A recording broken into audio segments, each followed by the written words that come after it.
Aula de língua portuguesa. Hoje nós vamos falar sobre sinais de pontuação. É um conteúdo que vocês já conhecem, mas vamos rever algumas regras para fixar esse conteúdo, ok? Antes disso, vamos corrigir as páginas 56 e 57. Que nós temos na página 56. Releia o primeiro parágrafo do texto Sua avó, meu bacê. Quem é o personagem que conta essa história? É a menina, dona do cachorro, sua avó, ok? É ela que está contando a história. D. Quais foram os bichos de estimação dessa personagem? Rãs, coelhos, bichos de pé e o cão, sua avó. É o que ela fala lá no texto. Agora, na página 57, você tinha que ler o texto a seguir, que fala sobre o bicho de pé, e marcar as alternativas corretas, ok? Então, vamos rever aqui, ó. Por exemplo, são bichos de estimação e não prejudicam o ser humano? Esta não é uma frase correta, tá bom? Por quê? Os bichos de pé são considerados de estimação apenas no texto de Silvio Ortoff. Apenas esse texto que nós lemos, tá?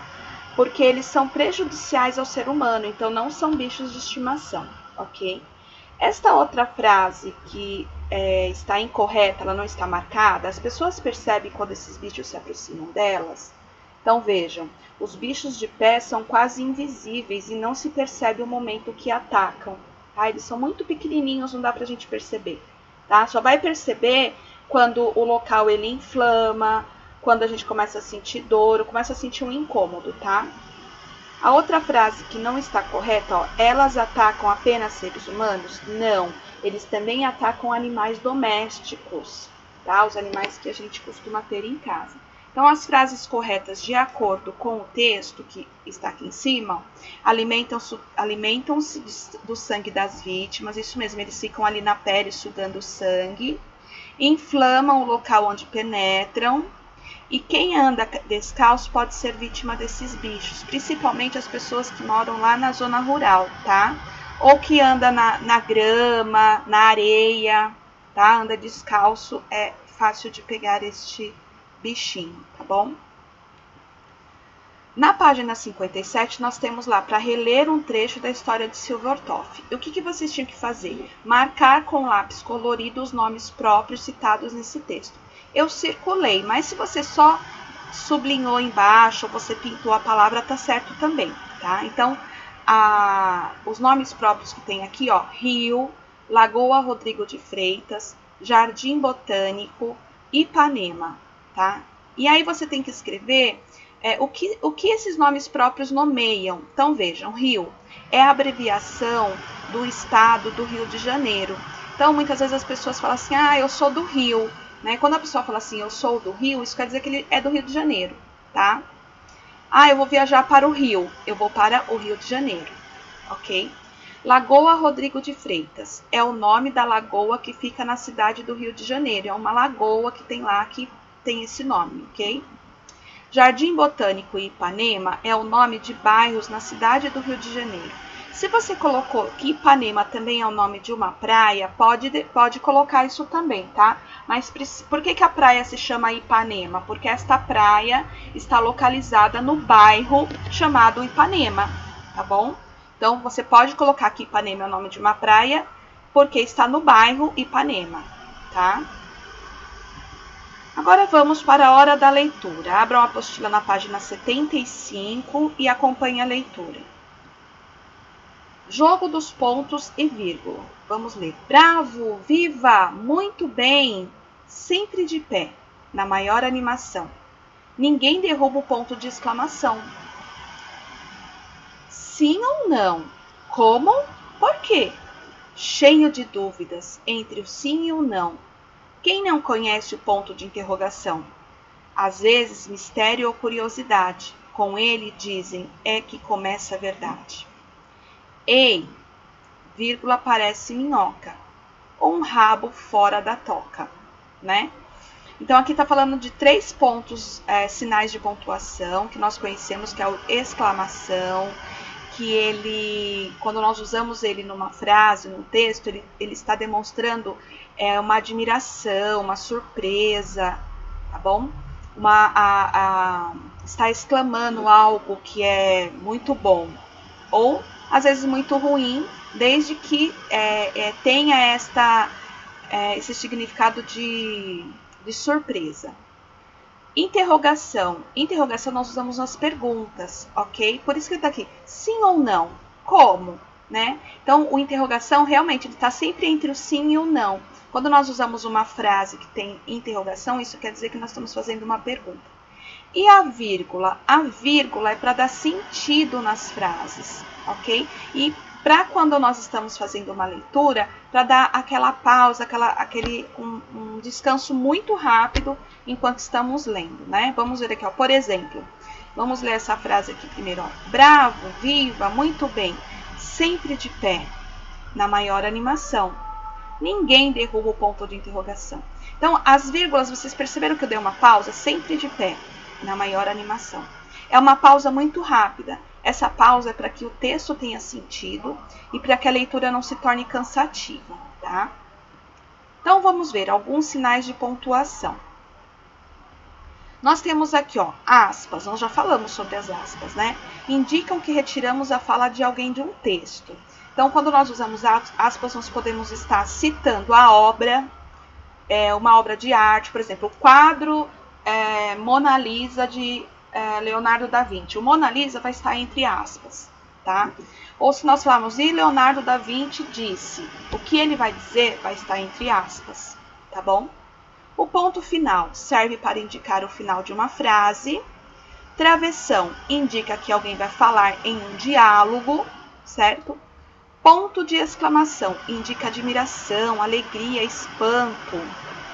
Ponto de interrogação indica uma pergunta. Vamos ver aqui, ó. Reticências são usadas para indicar uma interrupção de pensamento. Isso não quer dizer que o pensamento acabou, tá bom? Só que interrompeu. Então, os três pontinhos aí, ou seja, as reticências, eles indicam que há algo mais, só que o pensamento acabou ali, ok? Nós vamos estudar isso mais detalhadamente nos próximos conteúdos. Os dois pontos são usados para dar uma explicação enumerar coisas. Então, fui ao mercado e comprei, 2 pontos. Laranja, maçã, leite, açúcar, farinha, ok? E a gente também usa os 2 pontos quando nós vamos, por exemplo, no diálogo, né? Quando alguém vai falar, então, minha mãe pediu, 2 pontos. Aí, travessão, tá bom?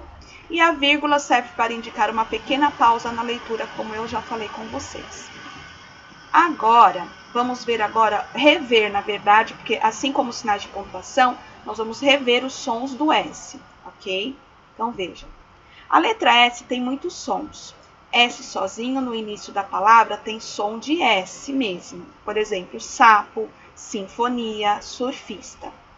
O SS juntos no meio de uma palavra representam também o som de S, ó. Passeio, assunto. Por que tem que ficar com 2 S aqui no meio da palavra? Porque se eu deixar um S só, ele vai passar a ter o som de Z, porque ele vai estar entre 2 vogais, né? Ó, o A e o E aqui da palavra passeio. Se eu tirar um S, vai ficar paseio. Como eu preciso que aqui tenha o som de S, eu vou colocar 2 S's, ok? E os 2 S's eu nunca vou usar no início da palavra. Então, no início da palavra, para ficar com o som de S, é um S só, tá? Olha aqui falando do Z, ó. S entre 2 vogais tem o som da letra Z. Exemplo, asa, raposa. Agora, imagine se eu colocar aqui 2 S. Vai ficar o quê? Assa. E raposa vai ficar raposa, com 2 S. Como eu preciso do S com o som do Z entre vogais, eu vou usar um S só. O S acompanhado da letra H tem som de letra X. Veja aqui, ó, show, Shirley, né? Então, ele tem um som com a letra X, tá? Agora, o uso de R ou RR, né? Qual que eu devo usar? Como que eu uso? Vamos rever isso também. A língua portuguesa tem várias palavras com RR. Quando a pronúncia de uma palavra requer um som R forte e prolongado, em algum lugar no meio da palavra, e este está entre duas vogais, torna-se necessário duplicar a consoante, formando uma palavra com R. Aquele ra, re, tá? Então, por exemplo, rato. A gente fala, desculpa, gente, a gente fala, esse ra que treme o R, a ponta da língua, é o R do som fraco. Tá? O som forte é aquele ra que treme a garganta, tá? No meio da palavra eu vou colocar com dois R's, porque se eu colocar um só, vai ficar esse som do ra, esse som fraco na ponta da língua, tá bom? Que é a vibração que a gente sente na ponta da língua do som fraco e do som forte é na garganta, ra, tá? Veja alguns exemplos, olha. Então aqui, ó, nós temos, vamos ver mais um pouquinho da dica, ó. Dica do uso do RR. Regras, R forte. Usamos RR no meio de duas vogais quando o som é forte. R brando, quer dizer fraco. Usamos R no meio de duas vogais quando o som é brando, o som é fraquinho. Por exemplo, arara, uma outra palavra com R. Morar, tá bom? Tem tudo o som orar, tem o som fraco. Agora com RR, nós podemos falar, por exemplo, raposa, olha o R, o som vem da garganta, tá bom? É um R forte. Então, no começo da palavra, assim como os dois S's, nós não usamos dois R's, tá bom? E a palavra, ó, burro, tem o mesmo som da raposa, só que no meio da palavra eu tenho que usar os dois R's para que fique o som forte, porque senão vai ficar burro, ok? Na página 76, vocês vão fazer essas atividades. Ó. Leia as palavras do quadro, prestando atenção ao som do S. Então, nós temos a lista A, B, C. Nós temos na lista A, raposa, presa, divisão, quase. Na B, salto, somente, satisfeito, saíram. C, 3, respondeu, mesmo, juntos. Qual é o som da letra S na lista A? Aqui, ó, qual é o som e por que que tem esse som que você vai colocar aí, tá? Na página 76, e na lista B, qual é o som e por quê? E na lista C, qual é o som do S e por quê, tá? No exercício 2, leia as palavras raposa e burro. Nessas palavras, o som do R é fraco ou forte? Você vai escrever aqui, tá bom? Na página 77, o som da letra R é igual nessas duas palavras. Então, por que usamos apenas R em raposa e RR em burro? Tem uma regrinha aí, por que nós usamos um R só em raposa e dois R's em burro? 3. Agora observe estas palavras. Dividir, cortar, martelo, amargo. A. Em que lugar da sílaba a letra R aparece? Ela aparece no começo, no meio ou no fim da sílaba, tá? Ó, aqui nós temos uma sílaba, outra sílaba, outra sílaba. Aqui, ó, mais uma sílaba, tá bom? Essas palavras, elas foram divididas em sílabas. B. Escreva a regra do uso do R neste lugar. Então, qual é a regrinha? Quando o R... a regra que você vai colocar aí é em que lugar da sílaba... que ele aparece. E ele aparece duas vezes ou aparece com vogal, tá bom? É isso que você tem que observar aí nesta regra. Ora, lição de casa, página 79. Releia o poema. Aqui, gente, nós já fizemos aqui é a segunda parte da página 79, a partir do exercício 4. O exercício 3, que começa lá na página 78 e termina na 79, eu já passei para vocês, tá bom? Então, aqui, ó, releia o poema Jogo dos Pontos e Vírgula e encontre nela palavras em que a letra S tenha som de Z e som de C, em que a letra R esteja em início de palavra, entre vogais e tenha som forte, entre vogais e tenha som fraco. Leia os trechos e reconte-os Escreva-os com suas palavras, mas não altere as informações. Veja o exemplo. Texto original. O burro partiu o bolo todo em 3 partes iguais. Recontado. O burro dividiu a caça entre as 3.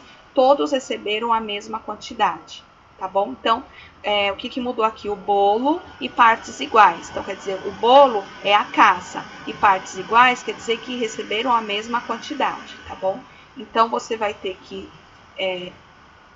ler os trechos lá do texto, escrever com as suas palavras, mas não altere as informações, como esse caso aqui, tá? Não é para alterar, você vai escrever com as suas palavras, ok? Então é isso, gente. Até a próxima aula. Um beijo.